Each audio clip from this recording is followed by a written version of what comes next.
Cassei, welcome to Locked In. I met you a few weeks ago. We were at my good friend Connor O'Brien's comedy show right down the road at Sugar Hollow from the studio. And shout out to Connor and his dad, who is a pretty big Locked In listener. We met that night and they were ripping me for going to prison. I kind of stole the show there. You definitely did. And you had mentioned that you went to prison, and now here we are. And here we are. Had you heard of the show before then?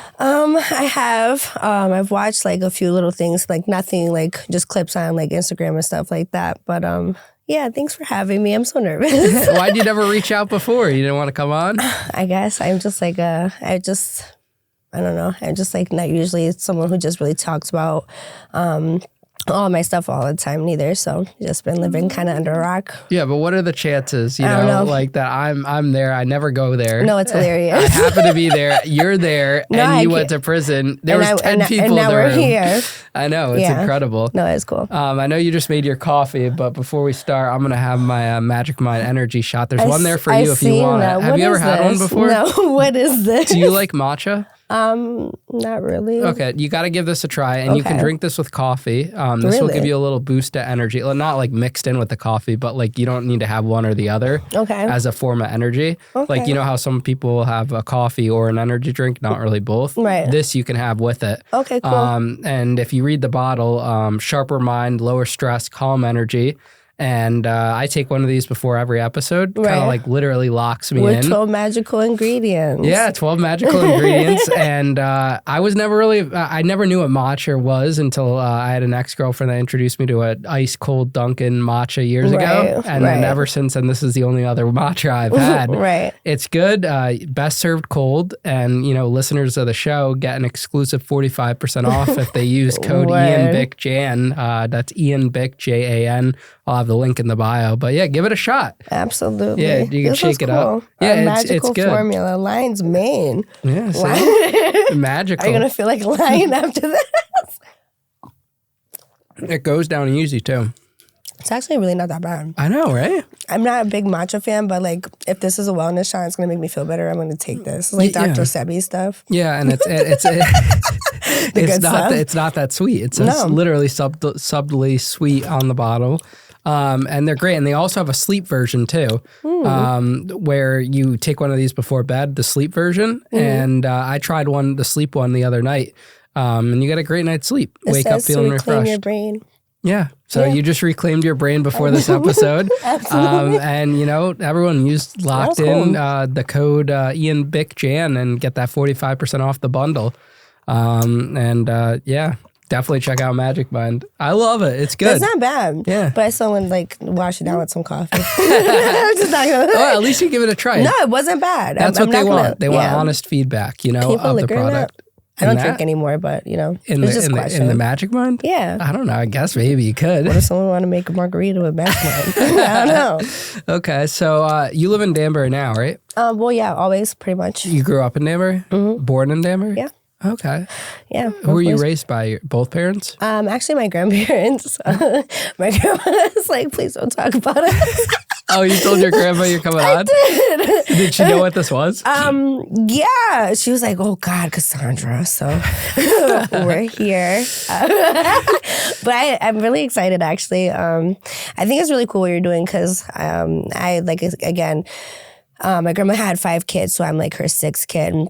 And being able to help people through our tribulations, I think is really important. And I think a lot of people go through a lot of stuff, especially life-changing moments like going to jail.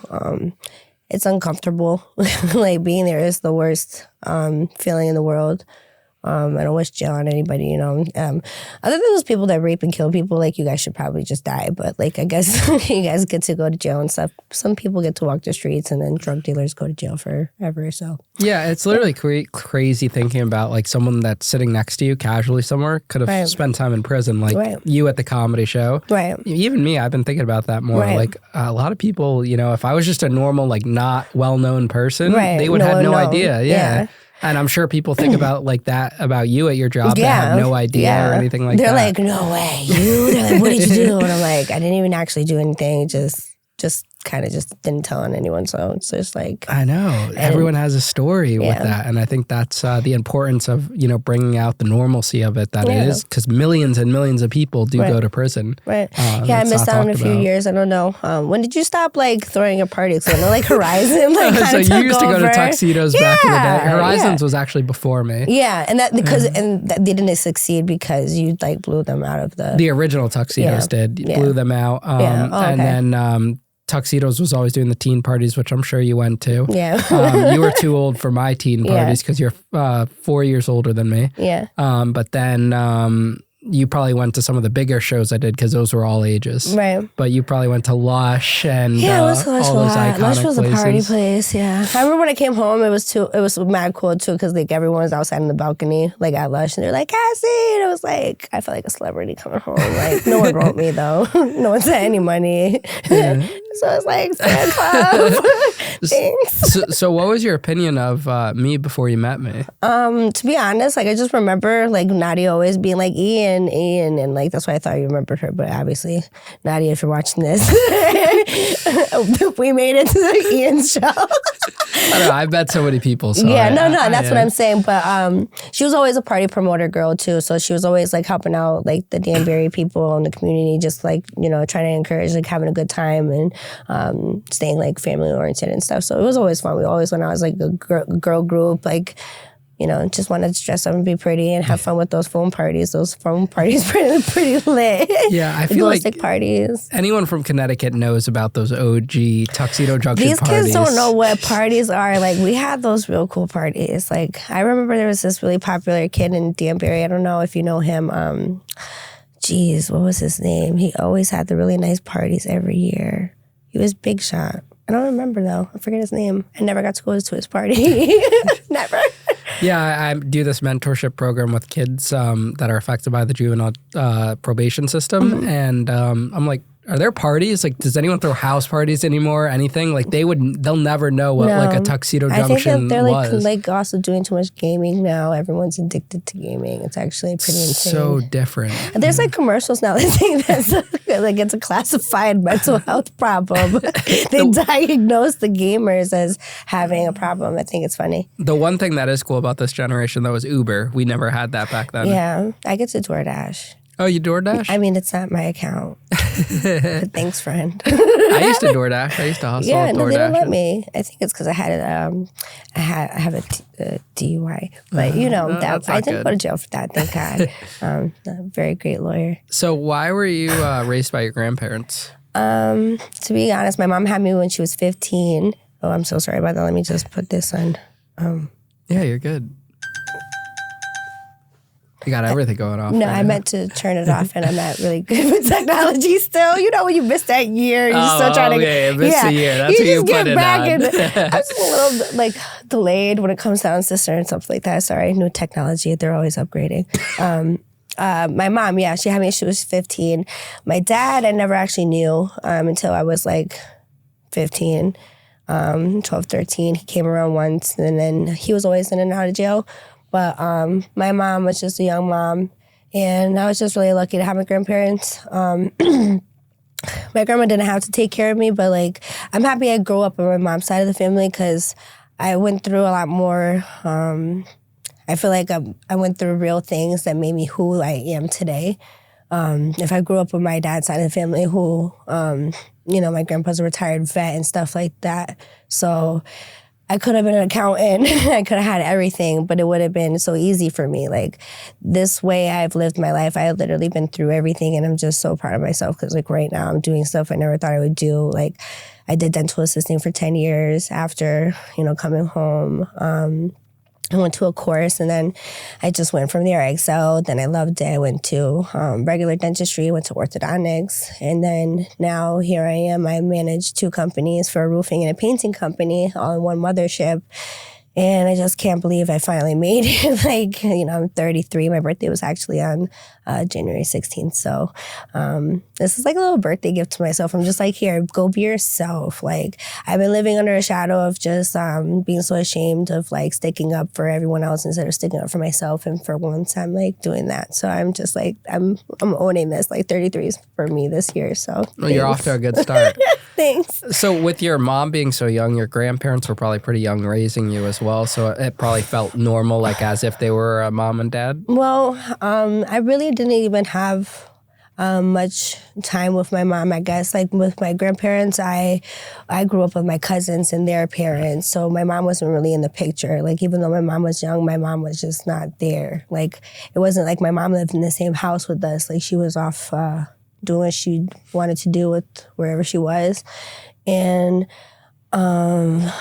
my brother came into the picture. You know, she was in a new relationship with this guy and that didn't work out. And then my little sister came, but I didn't really get to have that relationship with my mom the way I always wanted to.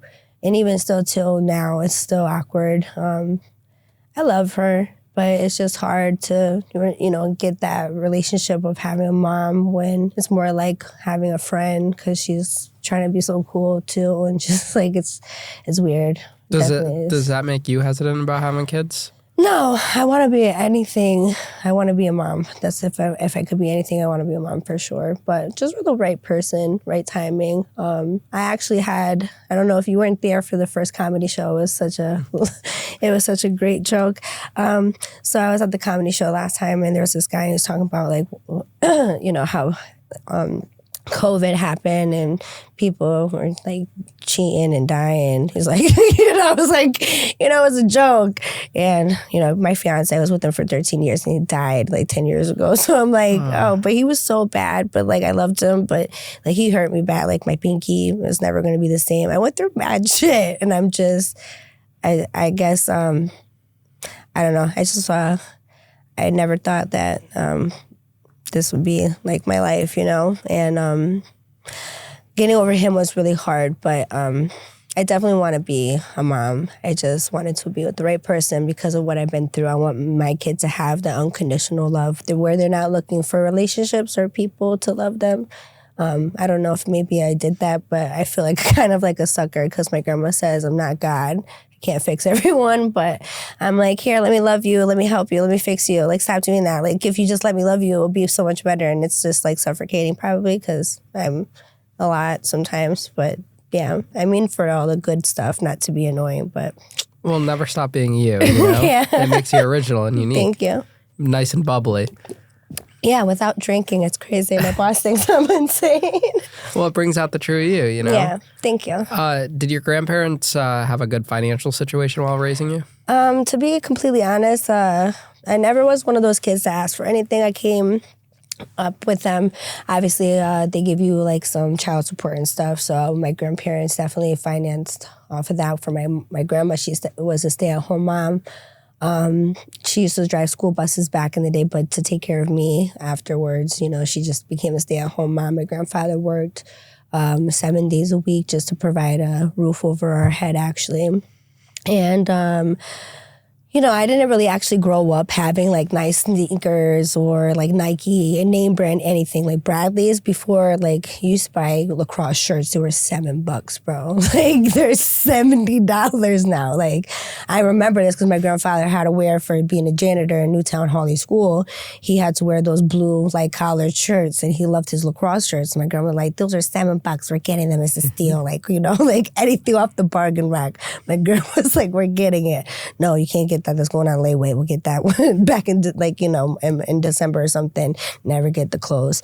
So that's kind of where I kind of got like my feet like dirty into like where my route of life kind of shifted. Everyone's like, oh, you're this cute bubbly girl. We could get you to make some money. You know, so I sold weed. You know, I had weed. But this was like before when weed was frowned upon. But it's crazy because like they don't care about that shit anymore. Like they should have never really cared about it. Like, they should have cared about the weed that is getting infused with whatever. I don't know why people are wasting their money doing that. It's ridiculous, but... How did you first get into weed? I was actually so against it. I thought, like, smoking weed was like smoking crack. I was like, look at those crackheads. Like, you know? I'm not even gonna lie. It was ridiculous. So like me smoking weed was like kind of funny because it just I didn't smoke it. I just like sold like dime bags to my friends because everyone was smoking weed. And I was just like, why? Like, look, my friends are all crackers. Man, I was like, this sucks, dude. Like, but like whatever. I got new sneakers every day and stuff, so I was excited about that. But over and all, I think I was like 12 or 13, and I was watching like How High or something. I was like watching them smoking weed. I was like, you know what, like, why don't I just like try it out of an apple? And it didn't really successfully work, but then I tried it out of like a can. And I was like, now I'm looking at me like a crackhead, like my friends. But I didn't know how to roll a blunt. So I was like, how can I smoke this? Yeah, like, I don't know how to. They used to make bongs out of the soda can. Right, yeah, that's what I did. I popped like smalls, I smoked. And my grandma's like, what the fuck is that smell, Cassandra? So she always made like comments about my smell in my room because it was weed. And then I was just like, no, Ma, it's these new incense I got. Like, you know, because I wasn't smoking. I was like, there's no way she could really smell if I just... And I would burn incense a lot. And it would kind of like diffuse the smell a little bit. But it had like some sour, so it was really stinky. So it was like... I couldn't really beat that around. But it like, you know, that was life. And then... excuse me. It was that energy drink. Just the matcha. Yeah, bloop that out. But yeah, so amongst from that, I lost my train of thought. That was funny. So were your grandparents not really strict on you because they were older? And no, I wasn't allowed to have friends over. Like, I had a boyfriend. I wasn't really allowed to have a boyfriend, but he was my boyfriend because I would talk to him on the phone all night. Like, I didn't want to hang out with him. I was scared of being in love with someone. I was like, it took me 3 years to tell my first boyfriend I ever liked him. Like, I was like, sure, I guess I like you a lot. Like, we were on the phone a lot. I care for you. He's like, well, tell me you love me. I'm like, no, I'm not ready to say that. Like, you know, little kids be like 3 months in. They're like, I love him so much. Yeah, no, I grew up with morals. My grandparents had a lot of morals. I wasn't allowed to have friends over. So it's like if you came to my house, my grandma really liked you. My grandma got to know your parents, or my grandpa got to know your parents.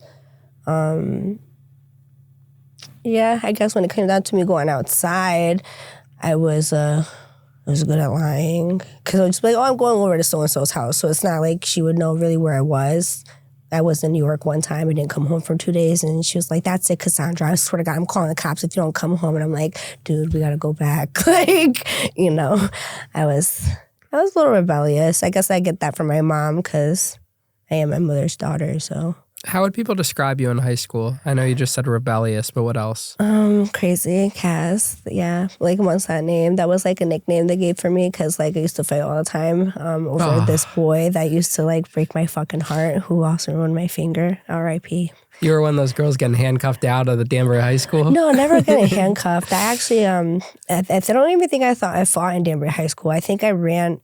In Danbury High School, I actually ran home crying. Yeah, because I seen like that kid that I was in love with like kiss this other girl, and I had on my Jordan 11s, and they were gray and yellow and white, and I ran through the red field of Danbury High School. I was raining, and a minivan picked me up of like one of those little buses, the short buses with the special people on it.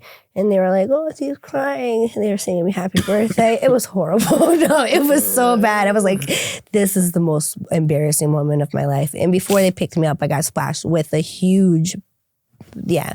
So, yeah. I just fought a lot in middle school. I didn't fight in high school, but everyone knew I was like going to whoop your ass. Like, if you like try to like make fun of me. I was like really big on bullies. I would beat bullies up more or less. Remember when those were our only problems in life? Seeing someone we liked kiss someone else, just a kiss. Yeah, nothing else. Yeah, it's crazy. Just, I honestly, I live for those moments. Though I'm such a hopeless romantic. That's where like my friend gave me like the Casserella nickname. So it's like those things are mad cute, but yeah, wishful thinking. Did you get into any trouble in high school, like legally? That's when I got arrested that year. So in high school. Yeah, it was actually didn't get to graduate or go to my prom because I spent my 18th birthday in jail. So tell us what happened. So amongst the part where, you know, I was getting tired of not having those things that everyone else had in school. I used to get made fun of and being called crazy Cassie. It was like, all right, fuck everyone. I'm going to get money. I'm just going to hang out with my friends and, you know, be this cute little asset, whatever. And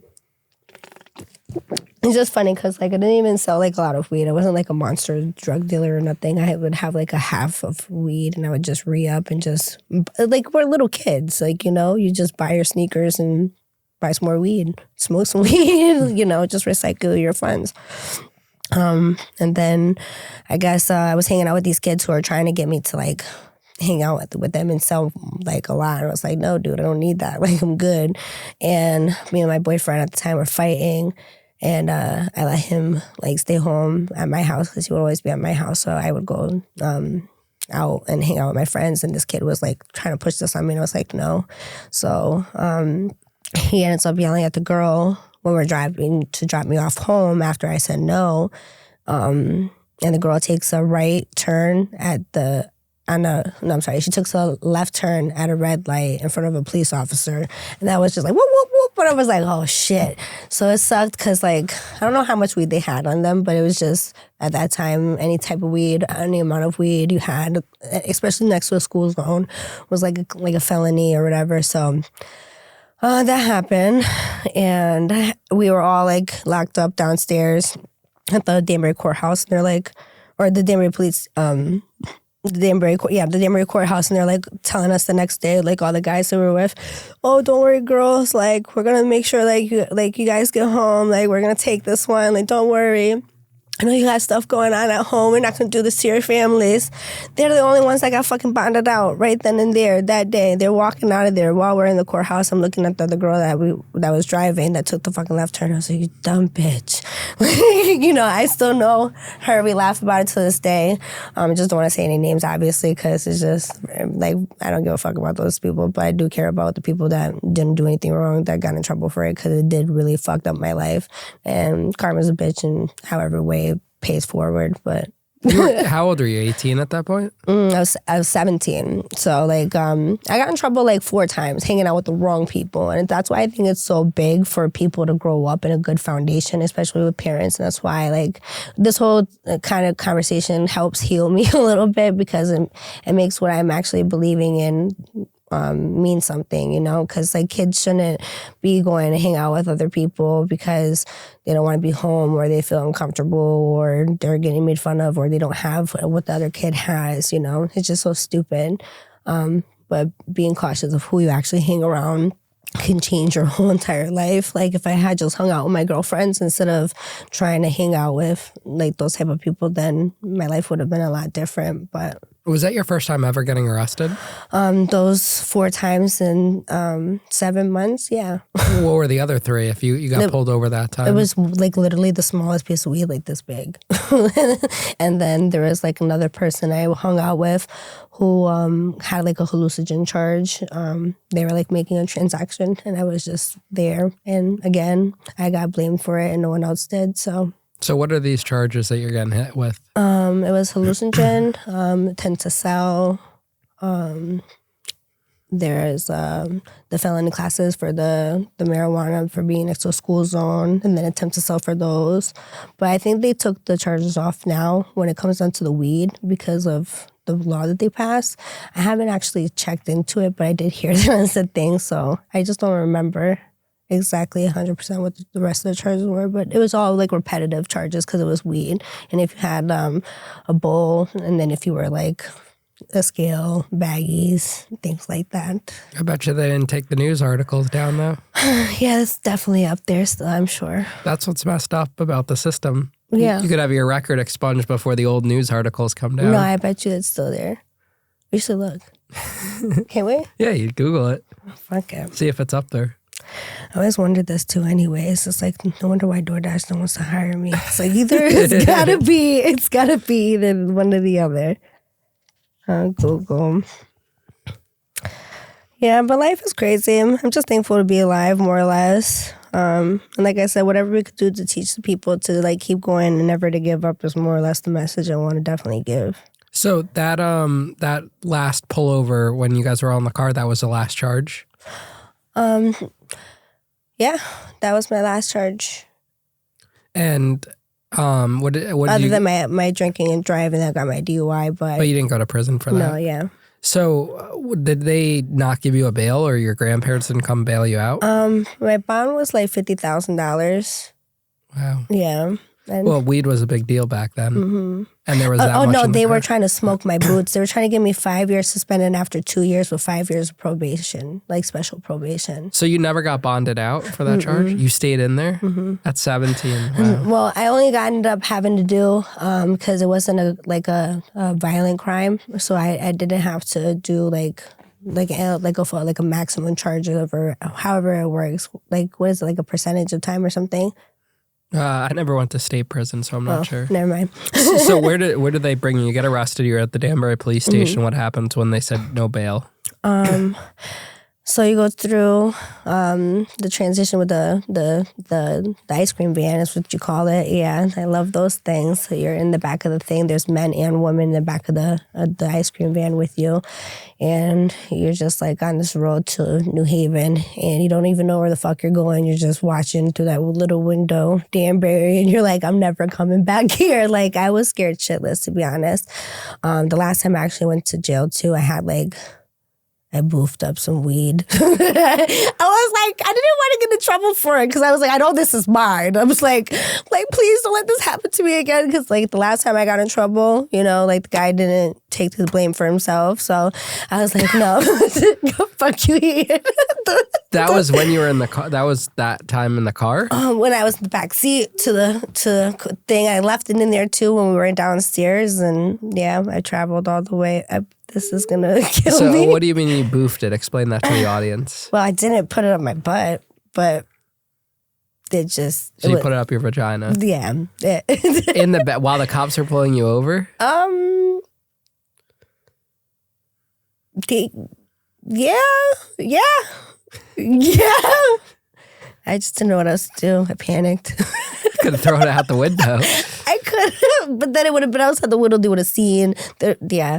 All right, so you're in the ice cream truck. This thing's boofed up you, and you're now going to New Haven. I'm going to literally go to... I set myself up for failure. No, yeah, so I didn't know what to do, and I was like so scared of everyone there. But hilariously, this lady's like telling me like all this stuff. There's mad women I met in there, and they're all like getting checked into this room, and they're like, "Yeah, you gotta fill out this paperwork." I know nobody's phone number by heart. No one's like so. Like telephones were just starting to become a thing. We all had like sidekicks and stuff. Now we got Nextels, and everyone's got new numbers. Like we're not using house phones as much anymore. So yeah, I didn't know anyone's number by heart, and I had no like phone list to make. So I was just like in there like scared and confused with like an eighth my vagina. So I was just like, how am I gonna get rid of this? Like, what if it doesn't flush? Like, what if someone in the check-in room? Like, because there's like, there's only 20 of us in this fucking thing in New Haven waiting to like, well, not even New Haven. This is after you're in New Haven, you go to fucking, you go to Niantic, and you're in this big white room, and there's one door and it has the bathroom and has a cell phone on that cell phone. It has a wall phone on the wall. And I don't know anyone's number, so I can't call anyone. And I I'm just like, what do I do? And then I'm looking at the toilet, and I'm just like, they're going to know it's me if it comes back up. Like, I was so scared. I was petrified. So what ends up happening? A week later. Wait, it stayed you for a week? I kept it there for a week. Yeah. I probably like ruined whatever. I love my life.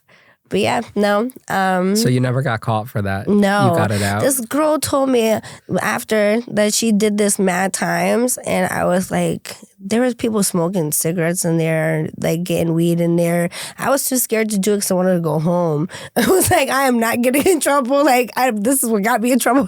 Listen to what everyone else is doing. I don't want to do that. So it's hilarious because, this girl told me that she made money and I was starving and I had no one's number. I had no commissary. I'm getting in the gym bags. And I could have had like some ramen noodles or some chips at this point with that. But I had to make my way to make money. Like I had to learn how to crochet. I would make like bags, like slippers, like hats. For the soaps, I'd make a little crochet thing around it. So it's kind of like a scrubby, like a loofah. It worked. Out of a bar of soap? Yeah, I just crochet like a little pocket, and then you put it inside there. You could take it out. You could change your soap. Interesting. Yeah. So now, why didn't they send you to a juvenile place because you were 17? Well, there is a juvenile department downstairs, but I got arrested when I was 17, and then I went to jail when I was 18. They waited for me to let me spend the holidays at least with my family. So I got to spend New Year's Eve and Christmas and Thanksgiving with my family. But then on my birthday, I was already in jail at that point. So you do eventually get bail then? No, I was just it wasn't bail. I was on bail the first time I got arrested. So this was my sentence was what I was talking about. But the first time I ever got bonded, I was $50, and it was just for that little dub of weed that they found in the car. But when you actually got arrested that fourth time with all the people in the car, that was when you didn't get bail. You said it was a $50,000 bail. Yeah, no. Then how did I do this? I think I got bonded only one time, so maybe it was that time. I don't remember. Yeah, it was that time. It was only $50. They let you out for the little bit of weed. I think the other one, I think my grandma ended up having to pay something. I forget how much she paid. I know my bond was $50,000. So whatever she didn't have to pay the full $50 though in Connecticut. Yeah. So you were able to get out, fight the case. Yeah, that's what happened the second time because I knew I was going to spend some prison time, so I didn't know what to do. What was that plea deal for? How much did I serve out to? What did they give you for that? 5 years suspended after 1 year of prison and 5 years special parole. Now, did they just lump all 4 cases together? Yeah. Okay. And there was no way to give you like some type of diversion program? This is all minor kind of offenses. Yeah, no, they were so small. And that's why I was like, you think I'd kill someone for going to jail for this. Like, it's insane. And it ruined a whole little girl's life, you know? So when you got arrested, did you get expelled from school? I graduated in jail.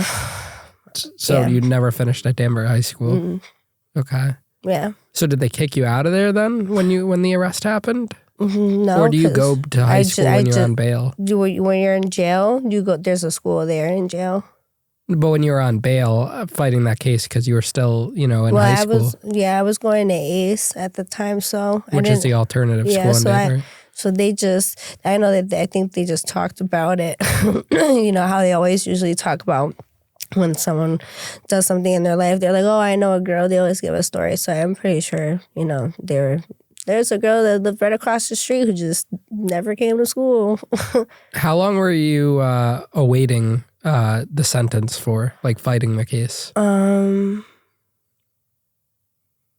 Honestly, it wasn't that long. Until you turned 18 though, right? Yeah, like I only got the holidays. So it was just before the holidays is when I think I was there for a few months, and I told my grandma I had to come home because they didn't know what they were doing or who to talk to when it came down to a lawyer. And I was just like, this is crazy. Like, you literally are trying to like smoke my boots. The judge was trying to smoke me so bad. Like 5 years suspended after 2 years. With 5 years of special probation for weed. Like, are you fucking kidding me? Like, it was insane.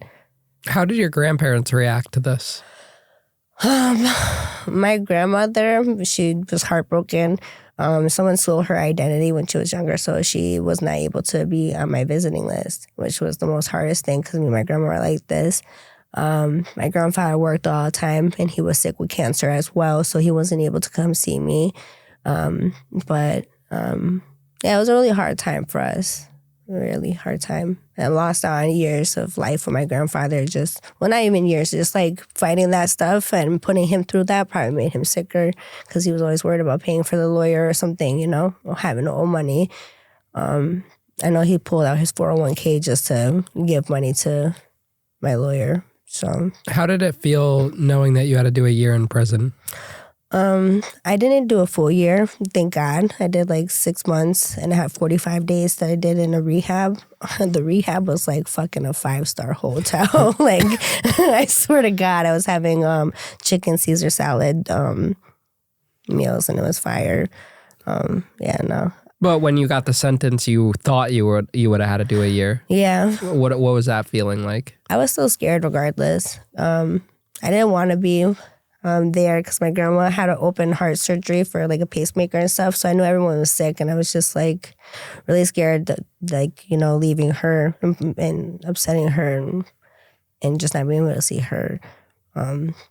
But like being there, it was kind of like a big girl camp. It was annoying because there's a lot of crazy people who are just like, I had the worst experience with the like bipolar, schizophrenic bunkie. She would play cards with me and I had no money, and she was like, come on, you want to play cards? She was like, if you win, I'll give you a soup. And then I'd win, and she'd like tell me my mom hates me and shit. And I'm like, she does, but like, damn. Yeah, it's just crazy. Yeah, tell us some prison stories, like what you were seeing in there, what that was like. And they sent you to New York prison for the women's prison? No, there's only Niantic is the women's prison. That's in Connecticut? Or okay. Connecticut. And then some people go to New York though, right? No, there's a federal prison for women, but I mean, I'm never, unless you have a case in New York, they want to switch you to New York. Oh, I thought like there's a holding. I know some Connecticut state people got transferred there just for a holding. I don't know. All right, so you're in Niantic Women's Prison. You're 18 now. For holding, you're in like New Haven. Okay. Yeah. So you're in the Connecticut State Prison for Women. Share with us that experience. Slap was horrifying. Yeah, like I'm not like, no, jail food is not the best, but there were some good meal days. You get used to them. Like cheeseburger days were cheeseburger days. Like definitely excited for those. They had like these small pigeon wing legs that you'd have like on Sundays with this like nice piece of cake. I've actually tried to Google what kind of cake it was because it was so fire. It was like an angel cake. But yeah, I guess growing up kind of poor, like you just know how to like make food out of things. Like I used to be one of those kids that would chop up my cheese with like a plastic knife, like, and think I'm Emerald Live. So when I'm in jail, I'm like, how can I cut up these sausages? Like a lot of people actually used to come and ask to eat with me because I would know how to cook good food. Like I would take the hot pot. You guys have a different hot pot in men's prison. You guys actually get to like have one in your cell, right? Not in the feds, no. Oh yeah, well there's some places where you get to use them. I don't know, but in women's prison, like we didn't have that advantage. But we'd have like one hot pot in the living room or whatever, the day room, and we would be able to put the hot water in to make our soups and our coffees and stuff. And I would take a garbage bag and I just put a whole bunch of rice in it with like 4 different like ramen noodles, throw some squeezed cheese in there, put some chopped like sausages or summerlings. It would be so funny too because I was like, how am I going to chop these cheeses and sausages? And I would take the mirror that they had on commissary and I would break it in half, and then that became like contraband. So like you had to be careful with these kind of things, but it was really easy. I had some good meals in there.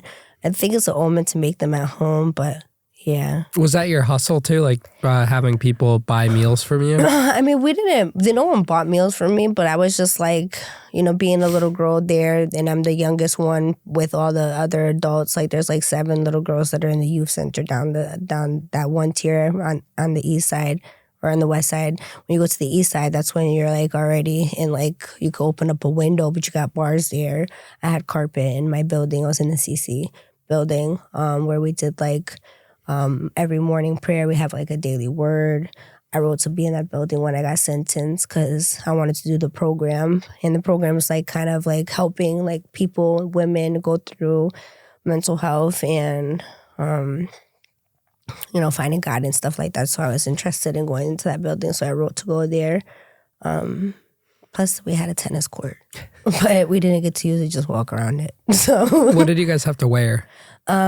Really ugly jean denim, but it was like huge, and I was so small at this time. So these pants were like literally bigger than my leg, like this. Like I would be swimming in them. And I had a maroon shirt. I think I have a picture. I can send it to you later. I actually do. I took a picture for Easter for my grandmother, and they make you pose too. But yeah, it was in the gym. They'd make you do pictures there. You actually have a hair salon in the hair school, actually, in the women's prison. So you could go get your nails done, and you could go pay to get your eyebrows done, your lip waxed. You could get your hair done if you wanted to. But you said you didn't really have money, so how would you afford those things? I would actually I learned how to crochet and do yarn. So I would make like laundry bags. I would make like those things for soap, like I told you about. I would make slippers. I would make hats. I'd make blankets. The laundry bag was nice too, because like it's like almost having like a laundry bag you carry where you have a satchel over, and then I make like pocket in the front so you could stuff your little like stuff inside there to keep it, your soap away from your clothes. We had to bring it back, so I was like a Martha Stewart in there. Like really, like that's really kind of how it is for me. I feel like I'm like that out here too. I'm like, okay, I don't have any peanut butter and jelly, but I'm gonna make something work somehow with this peanut butter. Fuck the jelly. Like the jelly can become a sauce. Like you can do anything. What were some of these women that you were there with in prison for? I had a lot of people that were there for boosting. My first bunkie, my mom was scared shitless. She would call the prison every day. It's so funny because she ended up becoming a dental assistant too after. Like, I've been a dental assistant. But yeah, my mom was so scared of her because she like went to jail for like poking somebody. Like, she got into a really bad fight. But she was mad cool. She would always be so happy for me to go to school and come back home. Like, she would always sing to me, like, oh my God, she's like, you gotta listen to this new song, Bucky. Like, you know, Usher got this new track out right now. But she taught me how to clean the cell, you know? She's like, we put in these pads on the bottom of our skippies, and we would literally put them on the bottom of our skippies. And we had some juice in there. Like, I was always good with everybody, no matter where I went, because I traveled a lot. Like, I had a lot of different bunkies because I was already getting sentenced, and I was going to court every 2 weeks, so I was always in that fucking ice cream truck, and it was so annoying, and I always missed the good meals. And then I came back for nothing, and I hated the bologna and cheese runs. Those were the worst. And plus, I'm going to jail for not even my own stuff, so it's like, fuck this. How was the hygiene in there for women? Disgusting. Some girls would use like coffee and stuff and make makeup and stuff like that. I was just not jacking it. I'm not trying to look good in jail. I don't care how I look in jail. You know what I'm saying? How did they use coffee for makeup? Dude, my girls would go crazy in there. I'm not saying me, but I'm saying they're not my girls. But I'm just saying, like, yeah, you gotta get how you doing in there. You know, I feel that's what makes you feel pretty. Like, you know, some people want to wear makeup, whatever, sure, but I just don't. I don't have the desire to look pretty in there.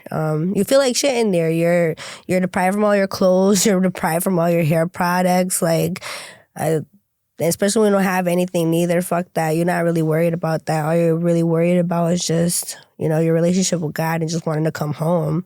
I don't think anyone who feels like they shouldn't be in prison should be in prison. You know. On top of that, I think that's shitty. But like I said, I'm blessed because the character, you know, my life could have probably went even worse if like things didn't happen the way that it did. But it still scarred me. Like, you know. What were some of the crazy things you've witnessed in there while you were there? It's just crazy because I've seen, like, we had that conversation too at the comedy thing about, like, you know, how like a guy try to hit on you, one of the CEOs or whatever.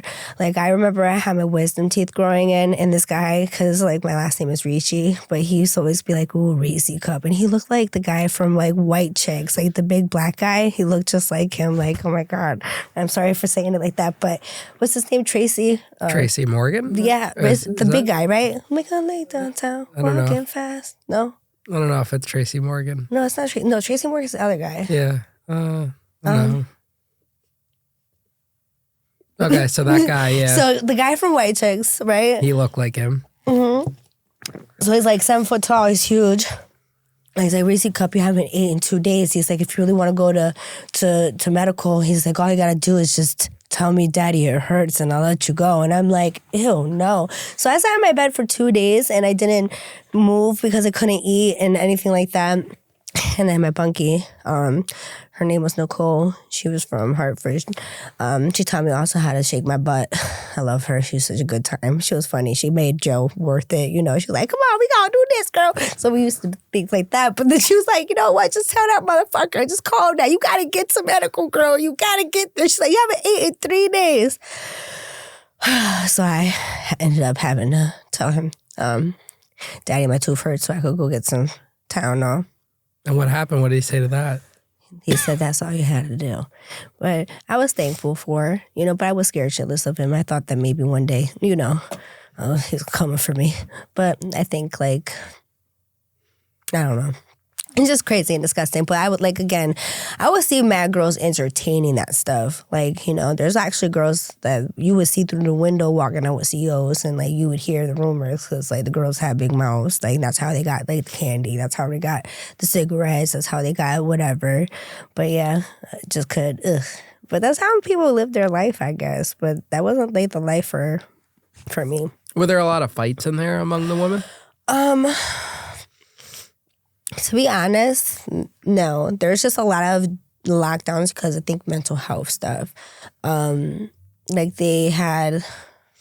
were some more fights or less, or in the little kids one. The little kids were always fighting. I think they thought they had to do that, because the older adults would be like, yeah, she got her ass. It's just so not really, it's unhealthy.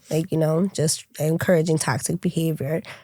But that's why I said it's a high school. That's how Niantic is Camp 99. That's what we used to call it. Yeah. What are some rules that the inmates would make that, are not a rule by necessarily the prison standards, but just what the inmates, you were saying about the pads on the feet? Right. What are other things like that? We would clean, we would actually, I don't know how we would even get the spray. I know somebody that would know somebody that would just give us the spray, here, take this bottle, and it would be bleach and cleaning supplies. Same thing with cooking, you know someone in the kitchen, you got some cheese, you got butter, you got garlic powder, eggs. Yeah, I got all that stuff. But really, the only thing was, I think, the only rule there was there was somebody that would wash the clothes. That was a shift leader on each floor of your tiers when you were on the west side. And those would be the ones that would have the privileged time to come out of the cells when you would be on lockdown. Because in women's prison you would have 2 recs, but you would be it would be 2 recs or. Yeah, 2 recs would be in the morning, and then I think it actually was 3. I think it was morning, afternoon, and night, but I never woke up for the morning one.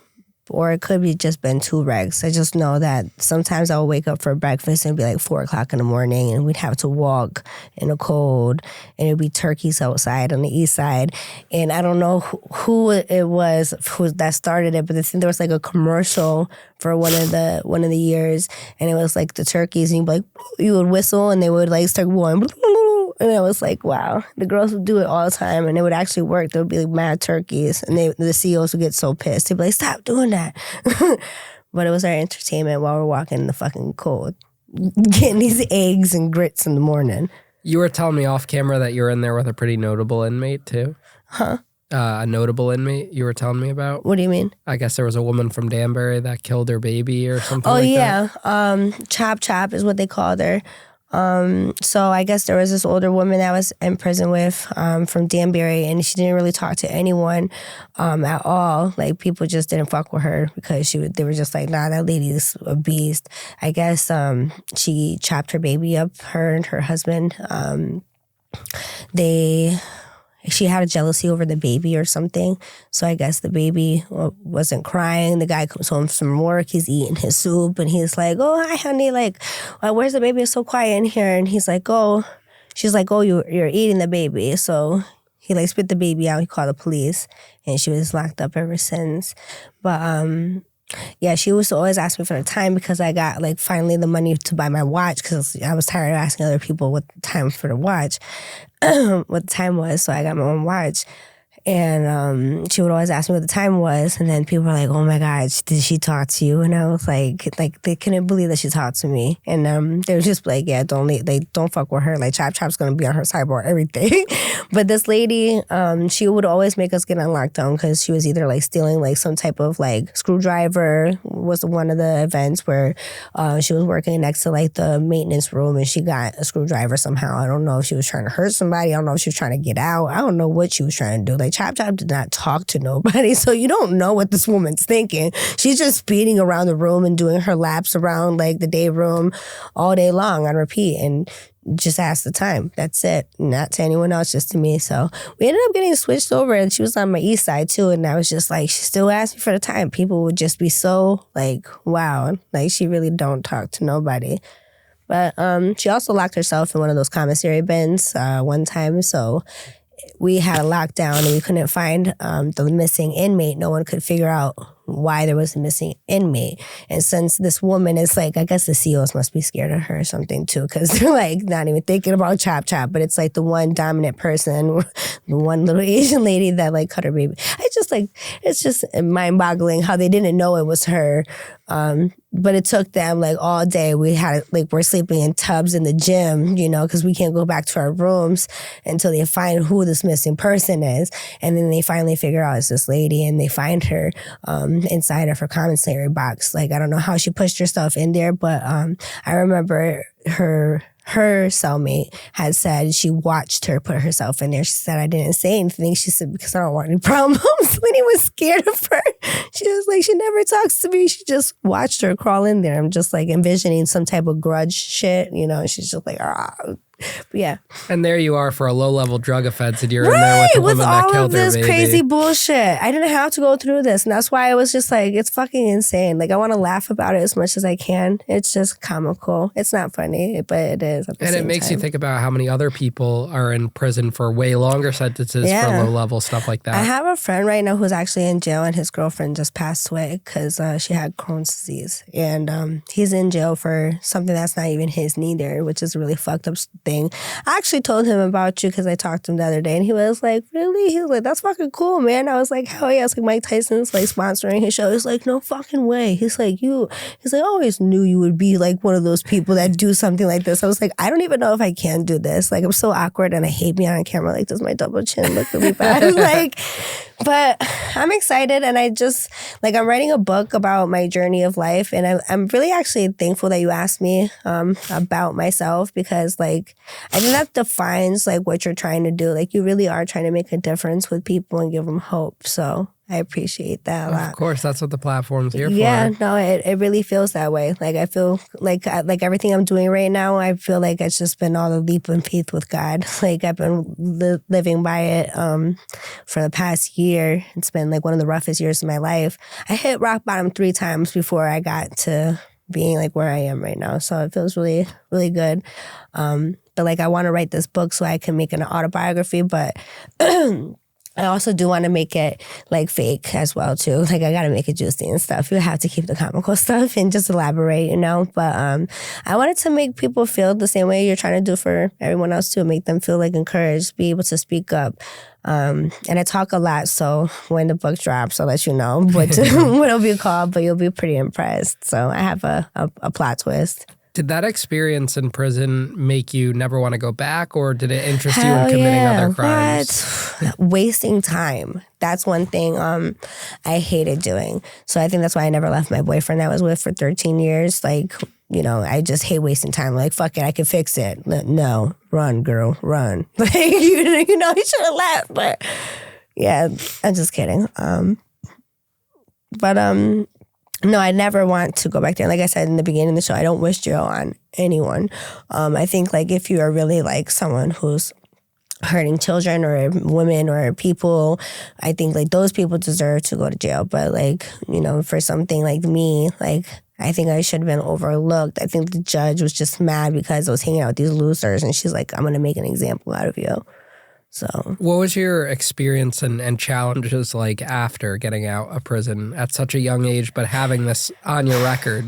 Truthfully, I've gotten fired from so many jobs. I got hired, and then like I go to work the first day, they're like, no, you have to go home. We can't keep you here today. It was really discouraging. Like, and I think that's why my life has been so hard for the past few years. Because it's like, I don't even want to do anything anymore. Like, and it doesn't matter how great of a person I am. Like, I'm never going to get paid the amount of money I want to get paid for. I'm never going to have the job that I want, that I'm going to be respected in. It's always going to be someone just giving me a problem because, like, I'm too well experienced with certain things. Like, try teaching a 41-year-old how to change their negative ways about working in the dental field. It just... or hygiene. They're like, fuck you, I've been doing this for 25 years. Like, I'm not scraping that blood off of that. I'm like, dude, that's fucking nasty. Like, I can't do this.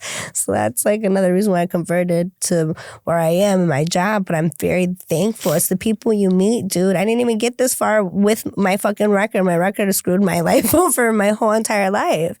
Like, I got this job out of just being lucky enough to have a friend who was like, dude, you are such a good worker. You do this, you deserve this, not to be running around 75 miles per hour every day. But unfortunately, I can't help that. Like, look, I had one cup of coffee and I can't even stop talking. It's just running.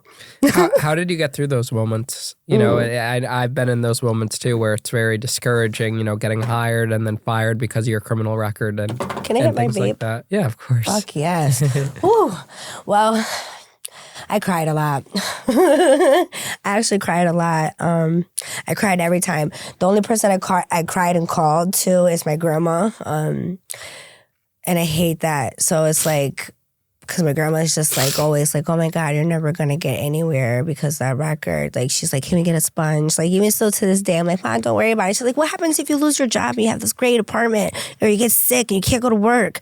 I'm like, I guess I'm going to die, Ma. But I don't really mean that. But it's like, I can't get her to calm down. She's so worried about me. But that's how it scarred her, you know? Like, she's anything. Like, I'm like, the other day she was like, I want to smoke some weed. And she's like, if you would go to the dispensary. It's like, no, I got a friend. She's like, Sarah, stay away from those people. They're stores now. And I'm like, Ma, they still got good prices.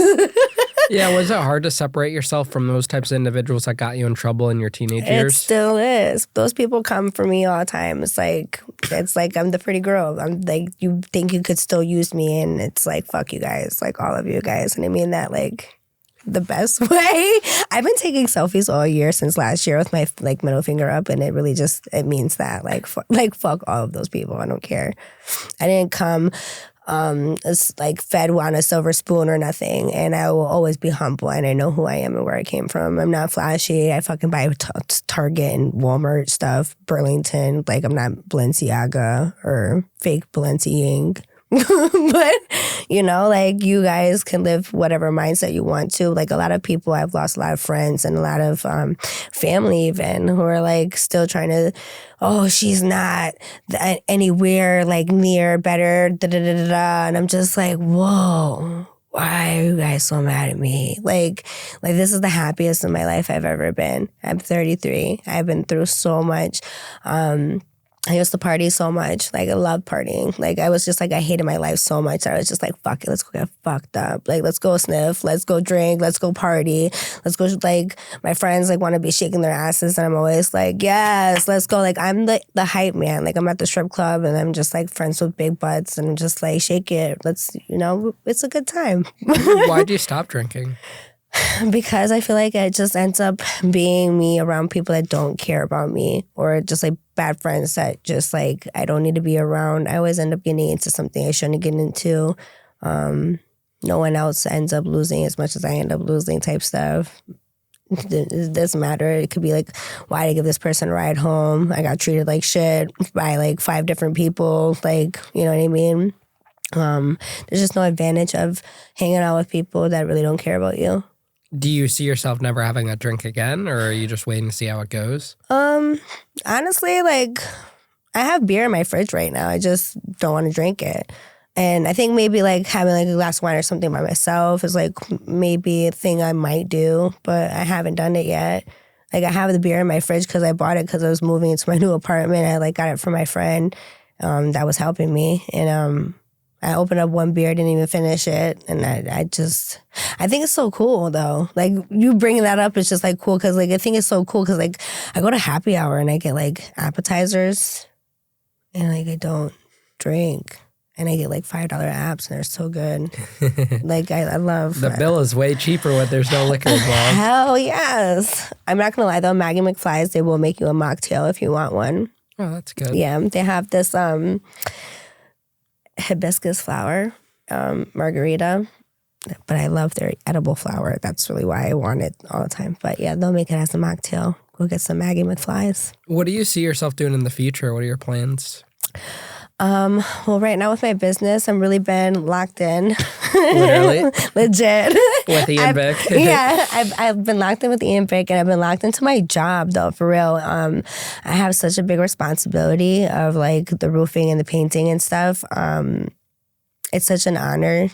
Hopefully going to be the face of my business, because that's what we're working on, is doing like some networking, and I might need some help, because actually I think you'd probably be a good person to ask for this, because you did this by yourself. But we don't want to be like big and fancy. We just want to be a small business. But yeah, we can talk about that later. But I plan on just helping this man, because this man I work for, it's helped my life changed. Like, he's been the one person that's believed in me this whole entire time.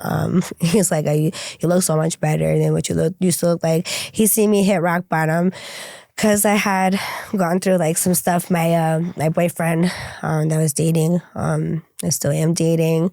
We went through like some stuff, and let's just say, I won't be staying here for a while. I don't really want to talk too much about that topic, just because certain reasons there's stuff going on with that. I can't really get into too much detail until probably later after sentence. But he knew everything. I was so embarrassed for anyone to know what was going on in my life, because I know, again, people were going to judge me. And this time I did not go to jail, because I didn't do anything. I wasn't around anything. But it just sucks that the situation happened.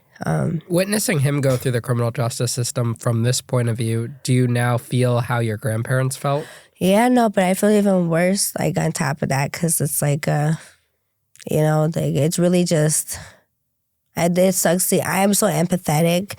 Seeing families go through it is the worst. Like I said, when I went to jail, I was more empathetic about how my grandma was going to feel. Like, and I'm looking at this kid and his family and his little brother. And his little brother, he has cerebral palsy. So it's cerebral palsy. I always say it wrong. But that's his best friend. He when he graduated, he ran to his brother. And it's like, I've never seen that kid run ever. And he just loves that boy so much. So, that really hurts a lot, because it's like the system doesn't understand what's going on, about how much like these things really do affect people's life, and not having like a sentence on top of that is like shitty. Like, he's been there for almost a year already, so it's like knowing nothing. There's a lot of corruption, I feel like, when it comes down to stuff. So I mean, you witnessed it firsthand with that guard. Always. What do you think it's a life lesson all of these trials and tribulations have taught you? What have you learned from your experience? More or less that like, your decisions really alter your reality of things. Like, if you just maybe like stay away from certain people, you won't be classified as certain people. But it is like that thing that they say, like, you are who you hang out with. So it's like, if you're hanging out with someone, they're just gonna say, hey, that's what they're doing too, which sucks. But the bigger lesson is that, my family is most important, and I don't really need anything more than that. Having the things on our back and whatever are nice to have, but making sure that I'm like taking care of myself, my job, or just like myself. Like, most importantly, like, I lost myself a lot throughout all this stuff, because I was so discouraged with everything. So I feel like I wasn't good enough for so long.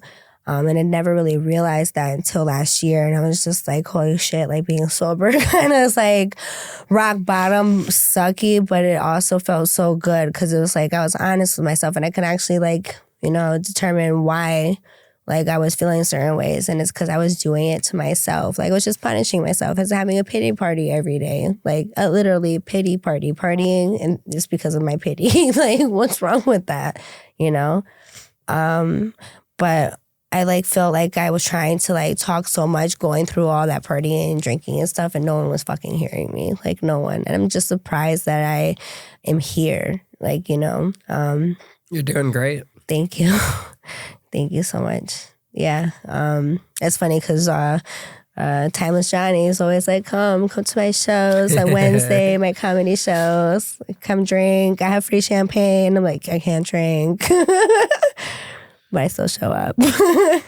But yeah, it's nice going to things sober. Like I've even like, it sounds so stupid, but I was watching like this girl who like raves all the time sober. And like she had a really bad drinking and drug addiction. She almost died. And like she's like, dude, I have the best times. Like people think I'm high all the time at these raves, but it's just like my energy. And I'm like, dude, that's my soul child. Like I'm totally just like her. I've always been like this. I've always been talkative. I always got in trouble in school for talking too much. Mr. Donovan, I used to sit behind his chair in science class. Oh, God. Yeah, he was a good guy. Yeah. Well, Cassei, I appreciate you coming on the show today. It was great to talk to you. I'm glad you got to share your story. Thank you. And hopefully it helped you and it was therapeutic for you. It was. It was really cool. Thank you. Yeah, don't second guess yourself. You did great. Thank you. You're welcome. All right.